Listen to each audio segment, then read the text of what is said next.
Welcome to the show, House Ways and Means Chair Jason Smith.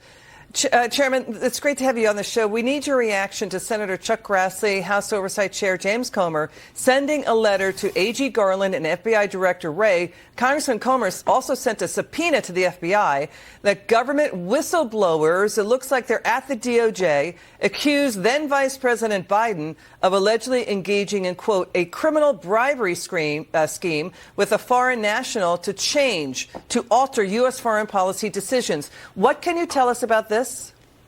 Liz, it's great to be with you. You know, we cannot take any of these whistleblowers lightly. We have a whistleblower that contacted the House Ways and Means Committee just recently, and we're looking into it. But in this situation, what Senator Grassley and Representative Comer's doing and looking at all the facts and moving ahead and trying to get more information, it looks like to me the walls are fallen in with the issues that's happened with this administration. Apparently, whenever you do bad deeds, they'll come to light. Unfortunately, this is scary stuff. So it looks like we've got DOJ whistleblowers, an IRS whistleblower, and here's what we know. The Obama White House, starting in 2009, and then through the second term, they were quietly letting China buy major ownership stakes in U.S. oil and nat gas across the U.S. That reversed reportedly a George W. Bush administration policy that was blocking that. We know that Hunter Biden was doing liquid natural gas deals with China's energy giant CEFC starting in around 2013. Congressman, let's get your reaction to Senator Grassley here. This comes from credible and unclassified whistleblower disclosures of this possible criminal activity when Biden was vice president, and we want this information.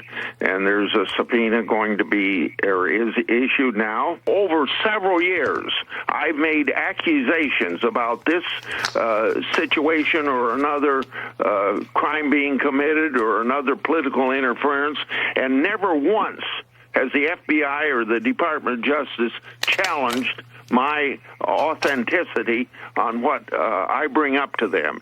Did you hear that Senator Grassley is saying he's never been challenged on the authenticity? This is a White House embroiled in controversy.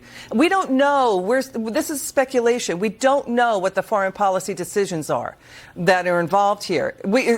Energy policy, energy security is a foreign policy decision, right? I mean, could it be that, under the Obama White House, the White House was letting China buy stakes in U.S. energy in Texas, Colorado, Wyoming, and that let's show the China CEFC presentation of maps of the U.S. that Hunter Biden was allegedly working on liquid natural gas deals with CEFC out of 5 U.S. states.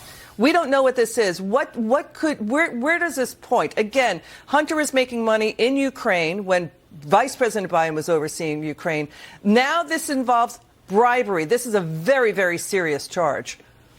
It's a very, very serious charge, Liz. What Congress is going to be doing, we're going to use our tools of oversight to look into every aspect of these allegations and what the whistleblower is sharing.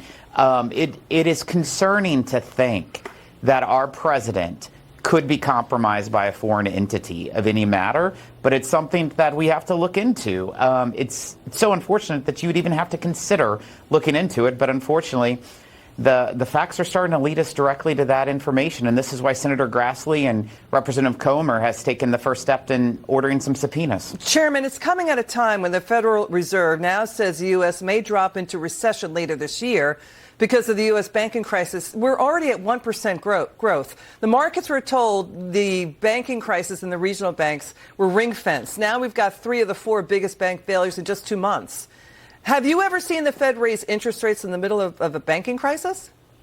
Liz, this is the 10th time today that the Fed has raised interest rates in just over a year, 5.25%. It's the highest in 16 years.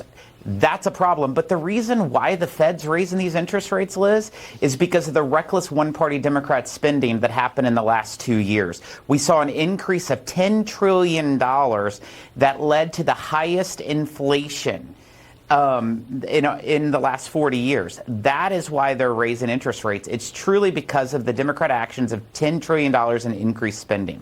Okay, Congressman Jason Smith, thank you so much for joining us tonight. We're going to stay on this